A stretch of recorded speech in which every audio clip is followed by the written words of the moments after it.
Hi everybody, welcome to the Starbank Zagreb. Our guest speaker today is Scott Coleman. Thank you for coming here, Scott. Thanks for having me. And okay, so let's start by hearing a little bit more about you. First off, thanks to Starbank, thanks to Augustine, thank you to the thousands of people who showed up to watch. I hope you're getting value for money. What was your question? How do I get started?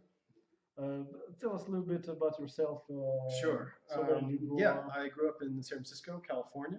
I went to college and law school in the U.S. I did a master's degree in London. I worked briefly in Switzerland before moving back to London, where I was an awful corporate finance lawyer for many years. I moved Now from you can boom. yeah. I moved to Zagreb a couple years ago. I've been teaching at an American university here called RIT Croatia. Several of the students are here right now. They'll be the ones booing during the talk. About a year ago, I met Goran, who's my business partner and the CEO of our company. Initially, I'm sure we'll get into the story in greater detail, but initially, I think he was just asking for advice, and instead he ended up with a business partner, and so far, so good on my side. Okay, great. So how did you end up in Croatia? Oh, my wife is Croatian. I was working in London as a lawyer. The firm approached me and said, how about moving to Singapore or New York? And my wife and I thought, do we want to go to Singapore? Do we want to go to New York? She still had family here. We had two small kids, and we thought, well, let's give Croatia a try for a couple of years. So I think the firm was a little bit surprised when I said instead of Singapore and New York, I was going to go to Zagreb. They do not have offices here, so that meant new career for me. So Singapore, where? Oh, Zagreb. Okay. Yeah. Okay. When did you meet Goran? I met Goran over 16, 18 months ago. Initially, he was introduced to me by one of my students. One of my ex-students was an employee in Goran's company and said, do you have time to meet my boss? And I said, sure, why not? Goran came in and introduced the idea of Top Digital Agency to me. I thought it was really, really cool. I thought Goran's vision was cool, and he was clearly a driven guy. So started giving him advice, and eventually that translated into more of a partnership role. So what was the original idea? Is it the same one as it is right now? Well, the vision, the original idea is basically the same. The execution has changed quite a bit over the last 12 months. But the idea is this. Every company in the world needs some version of digital services. This is a wide range of services. It's web design, app development, social media marketing, digital marketing, all the way to how can my business use blockchain, AI, VR technology. So every company in the world, whether it's Startup Grind, whether it's a hair salon, whether it's Goldman Sachs, needs some version of these services. And there are literally millions of agencies around the world that want to provide them. Top Digital Agency, our company, is a place where they can meet. So companies come to our platform, they leave a request for a particular service. So you say, I'm Startup Grind, we need to run a big digital marketing campaign in X country. You leave that request on our platform, and then agencies with experience in the area of the pitch see the request, and then they can pitch to you for business. So it's not focused only on the US and Europe, but no, it's global. I think what makes these services unique and what makes our platform work is that you do not have to be next to a client to build a website for them or to run a digital marketing campaign. Any agency in the world that has that specific expertise can work with any company as long as they have the expertise and technology allows them to do it. So the idea is to flatten the market, to make it possible for companies, whether in San Francisco or London, to meet an agency in Croatia or Madrid or wherever. If you look at the way the market functions now, if I'm a company in San Francisco and I want to run a digital marketing campaign, or I want to build a website, or you name it, probably what's going to happen is I'm going to ask my friends, who do you know that does X service? And in a modern world where that service can be provided by anybody on the planet with that level of expertise, asking your friends, who do you know that does this, is actually a really silly way to do it. But the reason people do that is there's no trusted and efficient way to source the world for the right partner. And that's what Top Digital Agency tries to do. We try to remove what we think are artificial barriers to people coming together and working together. Okay, so what would be examples, some of the nicer example of better cooperation between, let's say, some company and some digital agency that found each other through your platform? Yeah, there's a bunch. A number of those are private enough that we're not at liberty to say. Yeah. But as an example, there's a great digital agency in Croatia we could talk about, Lightphone International. They do video production and animation, and they're very good. They've won Emmys, they have Oscar nominations, they're a hugely talented small agency in Croatia.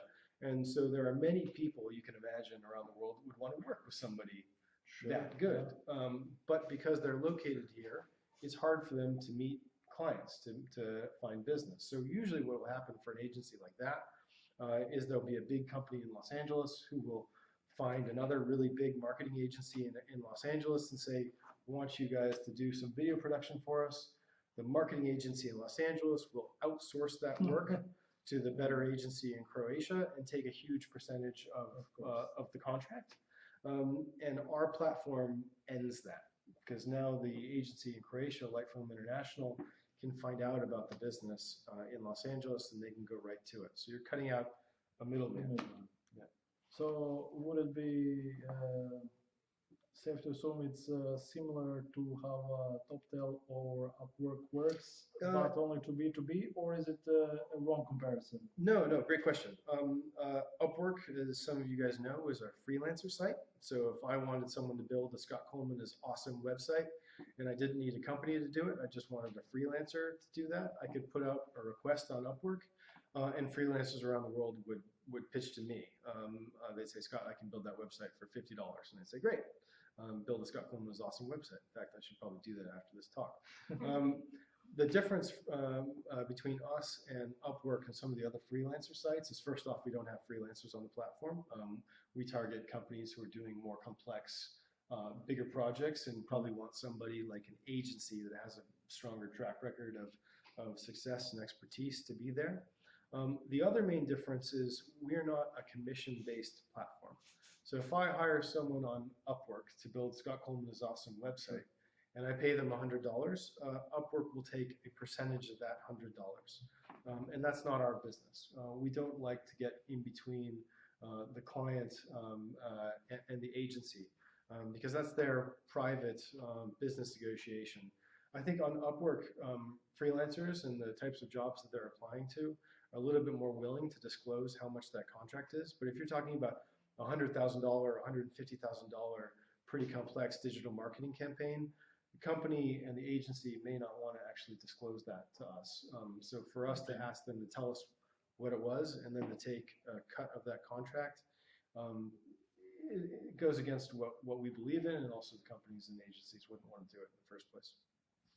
So your business model is based on? Subscriptions. So companies will pay us to leave a request on the platform, and agencies, if they want to pitch to the job, they have to have a premium membership. Many people ask us, why do you make companies pay to leave requests? It's free to leave a request on a freelancer site. Why make them pay on your site? And the reason is we want to protect the integrity of the platform. So if a company is actually paying to leave a request, that means that they're taking the request a little bit more seriously. It means they're not going to leave one unless they're actually interested in using our platform to find an agency. It means they spend a little bit more time filling out the details of the project. And it means that the agencies that are pitching to those requests can have a little bit more trust that it's a real project that they're likely to get. So it's a great filter, basically. So you get a lot less pitches, proposals, or what? How do you we call them projects. Projects. Proposals. So a lot less projects, but a lot more quality. That's absolutely Over right. So higher quality. we sacrifice the number there for a higher quality. On the agency side, you have to purchase a premium package. They're good for a year. The cheapest one is $1,200 a year. The most expensive one is $4,000. Oh. Those give you tokens, which you can use to pitch for work on the platform.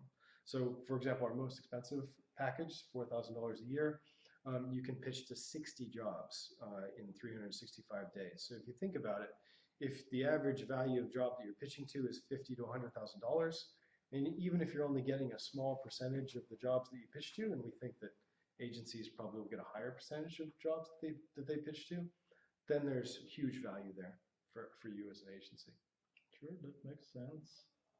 I mean, probably from the standpoint of a digital agency, it's very refreshing to actually have a nice quality project to apply to. Yeah. Not to say something, oh, we want a new website. Wow, way to cover the details, people.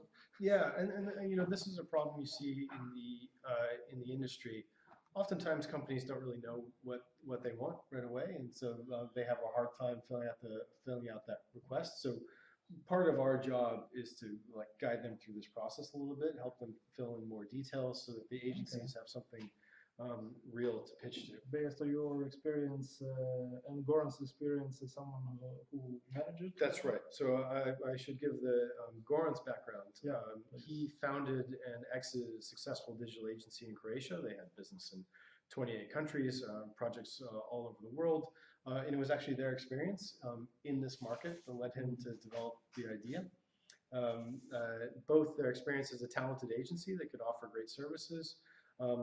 They still have a hard time actually finding clients in different markets just because of physical boundaries. Yeah. And then you also have clients that would probably love to work with them, but have never heard of them. So the idea was to build a platform that solved not just their problem, but also problems in the industry. To really pretty cool. Eliminate the geographical boundaries. That's right. And brand boundaries, basically. Also. That's right. Yeah. So I was talking to an agency in Denmark a couple days ago, and they're trying to break into the U.S. market. So how do they do that? The guy was thinking, okay, well, do I have to fly to New York? Do I have to go to a conference there? Mm-hmm. Do I have to spend money on search engine optimization so that I show up at the top of the Google search? Do I have to do social media and digital marketing in the U.S.? And the answer is, yeah, you probably need to do all of those things. Mm-hmm. Or you can go to the top digital agency, look for a job that's posted from a U.S. company, pitch for it, and you can get the job. So the idea is to make it significantly easier both for agencies and for companies to find each other. So if I was a company and needed an agency, I think one of the things I would look for not only a cheap quality agency, but also reviews. So do you have something like that? Like this agency has done this and this, how many jobs and quality in the house are the other customers of this agency happy? Yeah. So great question. A couple things there. The first is we often get people asking us or thinking that the platform is there for people to find the cheapest agency possible. And that's not actually true. I think if you see what maybe drives Upwork, you're looking for a cheap freelancer. But that's not what drives us. People aren't here to find the cheapest agency possible. They're here to find an agency that fits them the best. So sometimes, they have budget constraints, but often, particularly in this market, you see that there are agencies that have a small niche service that they provide. So we were at TechCrunch in San Francisco when we met a video production company that does videos exclusively for venture capital firms. So they are expensive, they're very niche, and there are venture capital firms, funds all over the world that would probably want to work with them, they just can't find each other. So the idea is if a platform like ours is working really well, you're not just like searching for the cheap agency, you're searching for the one that has specific expertise in what you do. So you're filtering, or what you need. So you're filtering out all the fluff, all the others that maybe say they can do what you want, but actually there's somewhere in the world there's an expert who does exactly what you want, and you want to be able to find them quickly. And that's what Top Digital Agency does. This was a very interesting example. So, So let me just follow up on your other point about absolutely, client reviews are critical to this process. So we tell all the agencies on our platform, get your work reviewed. There's a quick and simple review form that they can submit to clients. They don't review it themselves. We have to see if so-and-so says, yes, we did digital marketing for Nike, we have to get a review from someone at Nike that says, yes, this agency in fact did it. They were really terrible or they were really great. But that is, we find a key part of getting business from the agency side is having feedback from your clients that says you're good. And this is where you build trust and credibility on the platform, yeah, that makes a lot of sense. So the example you mentioned, sorry, I found it very interesting. So they do a video for VC companies. That's right. Do they also do video for the founder group? I don't know. It's I ask because there's a very famous book that one of the co-founders wrote called Venture Deals, and there's also a huge MOOC, massive online curriculum called Venture Deals, and there's lots of videos of guys dressing fancily, singing I'm a VC on the various topics. So I just found out that was maybe their work sounds interesting. Okay, so let's talk a little bit about actually. I just want to ask before I get to SparkMe, the name Top Digital Agency. How did the name? Who decided? Oh, what should we call it? I don't know. It's like best stuff. Yeah, this is something I make fun of Goran for a lot because if you look at startups around the world, they all have these kind of like quirky, cool names. And Top Digital Agency sounds like somebody in the 50s named the company Top Digital Agency. But I'll let him in a future session tell you the background there. But in short, it helps with SEO. It helps when we're dealing with markets and people who don't speak English as well. It's just kind of a quick and easy brand for us. Oh, that makes a lot of sense. Yeah, but maybe we'll rename ourselves to QuickBit or something like that. Because when I was talking to people about this event and they asked me, well, who's the speaker and what's the company? I said Top Digital Agency, but it's not actually an agency, it's a marketplace. Yeah, so we have to, this is a common conversation starter for us that we're not actually an agency. We're a marketplace for agencies and companies. So it comes with a built-in, what is it, the first part of the conversation, Icebreaker. Icebreaker, yeah, built-in icebreaker. That's right. That's right. That's pretty great. Yeah. Although I can think of better icebreakers for a title. Anyway. So how did you get to SparkMe? Tell me a little bit. What is it? What happened there? Yeah, SparkMe is a fantastic event that's put on in Montenegro. They do a couple things. They bring speakers from the world of entrepreneurship and put on a really great couple-day conference with lots of great talks. They also invite leading startups from the region to pitch. We were fortunate enough to get invited. We drove down to Montenegro, which was pleasant in and of itself. It's beautiful, absolutely beautiful country I'd never been to. And we were fortunate enough to win the competition. As a result, we won a trip to TechCrunch in San Francisco. TechCrunch Disrupt is, as you know, really big international startup conference, which was great for us, both because we wanted to go and talk to investors, but also because we met a lot of our customers there, both on the agency side and on the company side. It was really great for us to get feedback from people about their pain points, the problems that they have, what they like about the site, what they'd want changed. It was a really useful few days for us. And I got to go home, which is nice. Yeah, I was going to point it out. So it's basically you want a free expense paid trip home. That's right. I think some of the other people at the SparkMe competition were a little annoyed when they found that out. I can imagine, yeah. So you got a lot of nice feedback at the conference in San Francisco. Yeah. some new clients. So does Top Digital Agency, did you do any fundraising, or are you thinking of fundraising? Yeah, we've been bootstrapped. We have one angel investor in the United States, and we're currently in discussions with a couple American VCs, some local VCs, as well as a few other investors. So stay tuned there. We're hoping to have developments in that area pretty soon. But until now, we've basically been bootstrapped with some minor investment from the United States. Well, not minor, but investment from the US. Unknown disclosure? Unknown Okay. private investors. Yeah. Okay. Let me ask you, how did you first hear about Startup Grind? The first contact I had with Startup Grind, I believe they invited us to an event in Silicon Valley. And as part of that, I had a meeting with a woman who runs Startup Grind in Silicon Valley. She also happens to be part of the venture capital fund there.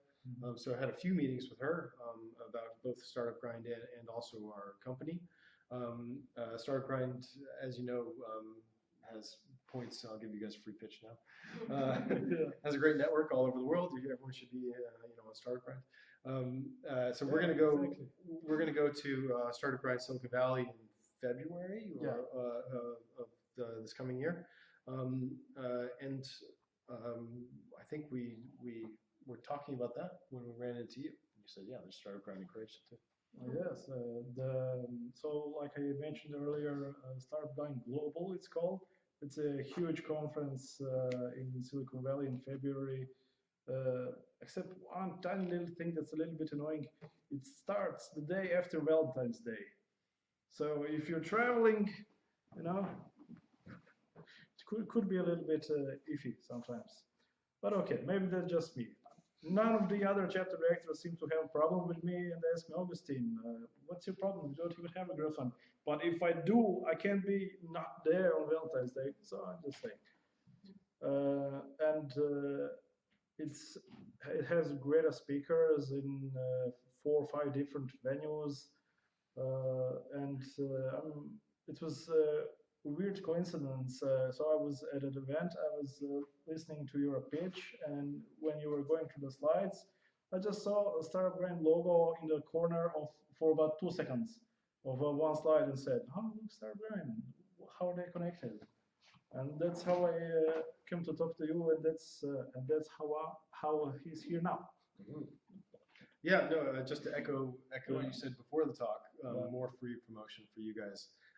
The partnership with Stripe Atlas is actually a great thing, because particularly if you're a company like us that has offices outside of the United States and you want to open a US bank account or deal with certain services in the US, that partnership's great. So suggest it to anybody who has a startup here and is trying to navigate that process. I do. Well, there's going to be a lot more partnerships coming up next year, definitely. So hopefully we'll see each other in February there then. Yeah. We'll be on the private jet though. Oh, okay. I'll be way behind on another plane actually. Yeah. I always go United. The middle seat for me, please. Yeah, so I can bother everyone else. Let's talk a little bit about when you said you started working with Goran, you started giving him advice, and how did you said? So basically, he just wanted advice on his problem, and then you no, I think opening a new company, or no. Initially, he was fundraising, going out to investors, and I have experience in the finance world, so I think he wanted to just get my feedback on the pitch deck, and he pitched me pretty effectively. I really liked the idea. I liked Goran, and that's what kind of hooked me early on. So we started giving advice, but very quickly I said, actually, can I get a little bit more involved than just give me advice? And I was fortunate enough that he said yes and let me in. And what are you doing now? I'm the chief operating officer at the company. But if anybody who has any passing familiar with startups, We have titles, but the way we describe it is you've got a wall with a million holes, and you're just plugging them as fast as you can. Yeah. So we all on a day-to-day basis are doing a whole range of different jobs. Yeah, I'm a little bit familiar with that. Yeah, no, we've got a great team. We have a guy named Chris Wallace who is technically our editor on paper, but he actually does a whole bunch of other jobs. So the team is full of great people who are working really hard. Well, it sounds like a great little team.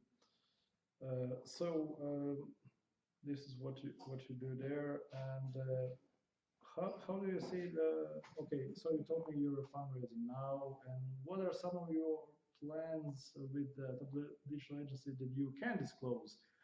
Maybe not just for next year, but where do you see this going? Yeah. So obviously the goal for us, as it is with any startup, is to grow. Yeah.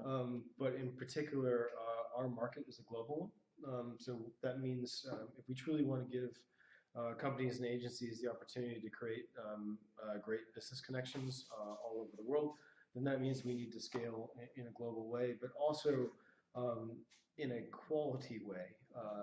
So we can scale quickly, but we also want to make sure that the connections people are making are positive and they're actually generating really good business. So we have a kind of dueling pressure there of making sure that our current customers, our existing customers are happy with the service and happy with what's being provided, but at the same time continue to expand so we can get more companies from more markets all over the world coming to Top Digital Agency and leaving requests. Okay. What were some of your, let's say, surprises or surprising discovery when you start working with Top Digital Agency? Something you think didn't think? Yeah, it's funny. I was thinking about what I'd say tonight. And there's a great event in Zagreb called Fuck Up Nights, and it's at a comedy club. And basically they invite people in and they just talk about all the times that they've messed up. And actually, this is, I think, the major feedback that I think any first-year entrepreneur has is, like all the mistakes that you've made. So I think the surprise has been, not so much how many mistakes we've made, but the learning opportunities that are constant when you're in a small startup, and that's great, and that's really fun. And actually, I think what's positive is that Goran and I now look at these things as positive. They're learning moments, and you're able to develop a company almost through learning from these mistakes as much as through making good strategic decisions. I am also going to address my mistakes as learning opportunities from now on. So, for example, doing this was a mistake. Yeah. Okay. So, what would be some more advices you would give either? Well, yeah, lots of. I'm not sure I have anything particularly brilliant to say here.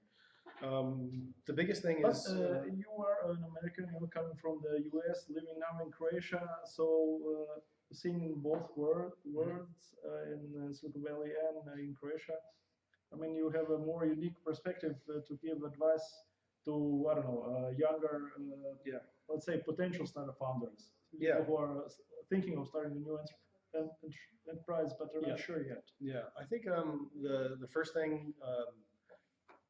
I mean, this is it's the team. And this is kind of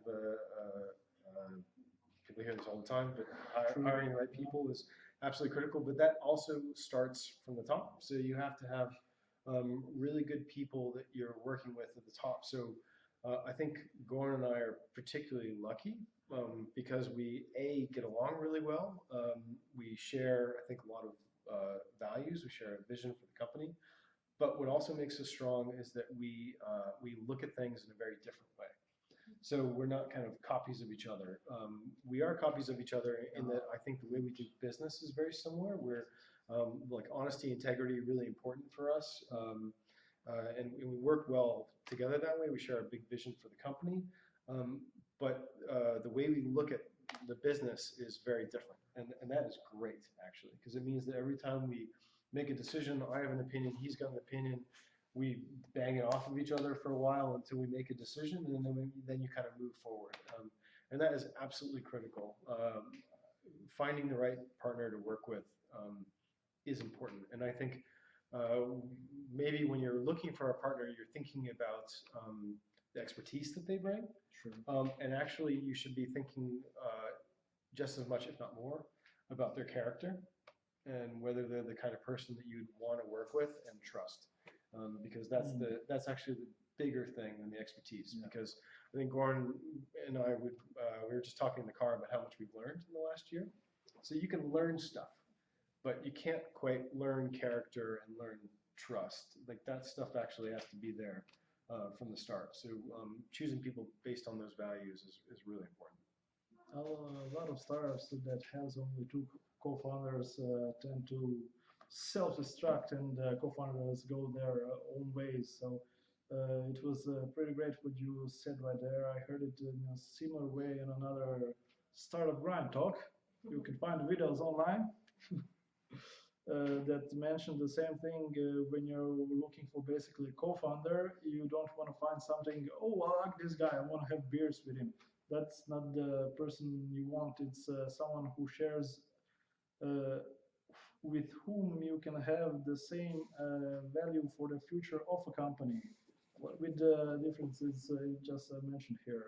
It's also beers. And beers, Plus yeah, beers. Goran's right. It's It doesn't hurt. nice to be able to have a drink We have here one and there. there. A nice spread. Yeah. Okay, so that would be what will you give advice, if you have any, for someone who thinks who can start on their own? Yeah, Because you have to be. you had a lot of students, you probably gave a Yeah. lot of different advice for different Yeah, types of. I've heard both from investors Mhm. that they don't like investing in a single person. I think you'd have to be a considerably more talented leader than I am to do this on your own, because it's really hard, right? There's constant pressure all the time. You have to make good decisions. When we talk about the mistakes that we've made, recognizing when you've made a mistake and then learning how to pivot from it is actually much harder than you'd think. So if you're selling a product and it doesn't sell for a month or two, what's the mistake? Is it the product that doesn't fit? Is it the sales process that doesn't work? Are you targeting the wrong market? Those are all questions you may not have the answer to. So you have to be able to kind of identify those and pivot quickly. And that's hard to do if you're, I think, by yourself. It's nice to have other people there who can provide different perspectives. It's also nice just to have, I think, the emotional counterbalance, because there's some days that you have good days and some days you have bad days, and I think Goran and I can sometimes look at each other and he can see in my face that I'm really grumpy, and he can say, chill out, man, and vice versa, and that's really important when you're managing people, because you just need to have a little bit of emotional intelligence that sometimes the other person can provide. It makes a lot of sense. Speaking of managing people and the team, you said you have a great team. Yep. Can you tell us a little bit about your company culture? Yeah. Is it something you pay special attention to? Because I have a feeling it's more popular in the US than here. So. Yeah, we spent a lot of time on it. And one of the things that Goran and I said right away, not just to each other, but also to our employees, that we were trying to build a very successful company, but internally we wanted to be the best place to work in Croatia. And that's obviously something we're always aspiring to, but that is something we really do care about. It's a cliche to say that the team makes a company good, but actually it's true. If you have a team and people aren't happy, you're not going to keep good people. Yeah. Good people aren't going to come to you, and people won't work as hard when they're there. So if you can keep people both happy but also driven, you can create a good culture where people actually really enjoy working hard and working with each other. Then that builds the company's success. So often what you hear when you hear about failed startups, they're startups where they have really strong founder with a lot of expertise and they're really good at what they do, but then they grow a little bit, and now you're no longer 5 people, now you're 15, maybe you're 30, and the founders aren't as hands-on in all parts of the Has business. to work. Maybe they're a little bit further away from their customers, and then you need to be able to trust that you have really good employees that can interact with your customers, that can recognize problems in the business, and that starts with a good company culture. So, what do you say were some of the So there are a couple sort of silly things that we do, but we try to we told all new employees have to assemble their desks, so they have to come in and build a desk. build the desk? Okay. We don't, it's not like chop down a tree. It's here's an IKEA box. But the reason for that is not just as kind of a fun icebreaker, but also so they get the sense that they're literally building the company with us, because that's how we see it. We're not just hiring people who are going to kind of do what we say and be automaton robots. Drones. That's not going to work. We need smart people who can solve problems on their own. And so using something like building your own desk is a little bit corny, but it's to try to drive home that idea that you're building the company too. You're not just sort of along for the ride. Sounds pretty interesting. So, speaking of growth, if things go your way, I mean, you're gonna hire a lot more people in the next year or two. Yeah, we hope so. We hope so. One of the things that got me really excited about the business to start was the idea of providing a good workplace for people in Croatia. I was teaching before coming to Top Digital Agency, and had lots of students who were really smart, really bright, and they graduate and then they're looking for work and they don't have as many opportunities. So it's a really rewarding thing to create jobs for people and to provide a great place for them to work. So if you're going to ask me what are the great days of the company, the great days are when you hire new people and they come in and they join the team and are happy with where they are. That's without question the rewarding part of the job. It makes a lot of sense. I don't know if you're familiar with Vinod Koshla from Koshla Ventures. He always says the main thing he does is recruiting and hiring, even though he's the CEO. But those are his it's really important. main jobs. Really important. So, what would you? Okay, got a good one. So, what would you say are some of the good questions when you're talking to a new applicant regarding culture? How do you try to see if she is going to fit in? Yeah, this is or is it getting a little bit too? No. In truth, I don't know. One of the benefits of being a former professor is that you can go back and harass the other professors. So there's a great HR professor at RIT Croatia, and I literally just asked her the same question last week. Like, what questions can I ask in an interview to get a better sense of people's culture? And I don't think there's a particular question. What we do is something different, which is we talk a lot about who we are as a company, and we probably spend more time talking than most interviews do, because we're trying to tell people, this is who we are, this is what we do, so that people have a real sense of what it would be like to work with us, because it's different. A lot of people like, going to work, knowing exactly what the job is, and then do that job and go home. That's not a startup. A startup, you're going to have to come, and some days the job's going to be different from other days. You're going to have to react quickly. It's a lot of like changing on the fly movement, and that's not for everybody. So we really want to explain that to people so that they're not surprised. So we actually spend a lot of time talking about that. Okay, so were there any surprises in that process so far? In the hiring process, absolutely. There have been a few, but we'll keep those to ourselves, or maybe after a few more beers. Okay, so later then. Yeah, you're right. Okay, I think a bit we covered mostly about you, about living here, about Top Digital Agency. Unfortunately, Goran couldn't be here today because he's like 2 meters away. It's just too far. I think that's about it. I always ask, if you have last-minute advice for someone trying to get something new. So it's basically the same thing you would say to your students who are thinking of starting their own venture. The big thing is go for it, do it. There are lots of people who have ideas, and everyone's always got an idea, but actually doing it is what makes it happen. And you know, you're going to make mistakes. That's okay. Just do it. Make mistakes, make changes, and keep going. But that's the key. I think a lot of people have a great idea, and then they, you know, either want it to be perfect or something gets in the way of doing it. Just do it. Try to do it. So don't be afraid to try. That's right. Yeah, I think we were talking about culture, differences between maybe Silicon Valley and Croatia. Failure is seen, I think, as a good thing in Silicon Valley, because it means you've really tried. And when you failed, you probably learned. So that's a good thing. And I think maybe here there's a little bit more fear of failure. So people, or to say, I started a company, it didn't work out. People say, oh, you must be bad.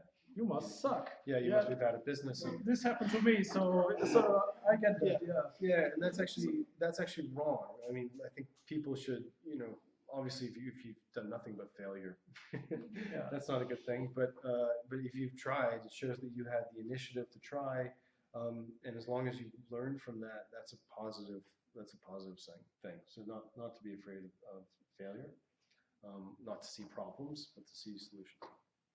Okay, I think that's. Before we conclude, are there any questions from the audience? I have a bunch of questions. Please. How about three then? Okay, three. Okay. So first of all, you said the top digital agency platform makes it easier for your clients to find the exactly right agency for them. Yeah. So how do you do that? Can you explain more in detail? Is there some algorithm, or do you vet manually? How is that different than sending 10 requests for proposals? Great question. So we do not see ourselves as a consultant or someone who actually picks the agency. What we do is give you the option of putting up a request on the platform, and then agencies can come to you. So you're the one who's actually doing the selection process of who fits you best. We don't want to be a biased decision maker there. Where we do come in terms of a filter is that if you put out a request and you say, I need digital marketing for a university, you have to be able to do digital marketing in English, and you have to have done it for universities before. Our filter takes out agencies that don't have verified expertise in those particular criteria. So that means an agency on our platform has to have proven to us through client review, yes, I've done digital marketing for a university in English, and then you've ticked those boxes, and now you can apply, the agency can apply to the request that the company left, or in this case, the university left. But what we do not do is tell the company that leaves the request, you need to hire X agency, because then we're a consultant, then we're biased. We actually want to have a completely free market where agencies can pitch to you, and then you as the company can say, I like these two, let's talk a little bit further. Yeah, but still we need to make sure that there are no irrelevant pitches. That's right. Also, marketplaces are notoriously difficult businesses to build. So how do you, what do you do to acquire both supply and demand? Yeah. And because you said, you know, the agency in Denmark will need to do search engine optimization, digital marketing, whatever. Yeah. Instead of that, they come to top digital agency, which means you need to do that instead of them. Right? Yeah. So you're asking this is the hard question. No, it's great. It's a great question. A couple months ago, I read an interview that the Upwork founders gave about the beginning of Upwork. And Upwork, different from us, but similar. It's a marketplace where you have people coming and leaving requests, and then another side pitching to those requests. And we had this exact problem. It's a chicken or the egg. Which side do you start with? That's why it's especially difficult, because you don't only need to build supply and demand, you need to balance at all times. You need both sides, and you need quality on both sides, because you need to protect the value for both sides of the platform. So initially we said, we're going to try to build out the supply side first. So that's the agency side. So we started out not letting companies leave requests for services on the platform. We just added agencies. So I think we had 1,500 agencies from around 110 countries on the platform before we even opened up to companies to leave requests. And the idea there was we have to have a critical mass of good agencies around the world before there's really any value for companies to leave requests. Because let's say we only had 5 agencies and then the company leaves a request and none of them are qualified to do the job. It doesn't really make sense. On the other hand, for us, deciding when we had enough was a really tough question. And it was actually in San Francisco at TechCrunch, talking to companies who said, yes, please, please, please open up to requests so that we can leave these requests because we need these services now. And then us seeing that we had 1,500 agencies and we were adding about 100 a week, that, okay, we're now ready to open up the company side and let them leave requests. And then the trick is to get both sides spinning really fast at the same time. And that is, from an internal perspective, it's been actually a shift for us as a company. Because if you focus only on one side of the platform for months and months, as we were doing, and then suddenly you shift, and actually now you're a marketplace that's focused on both sides.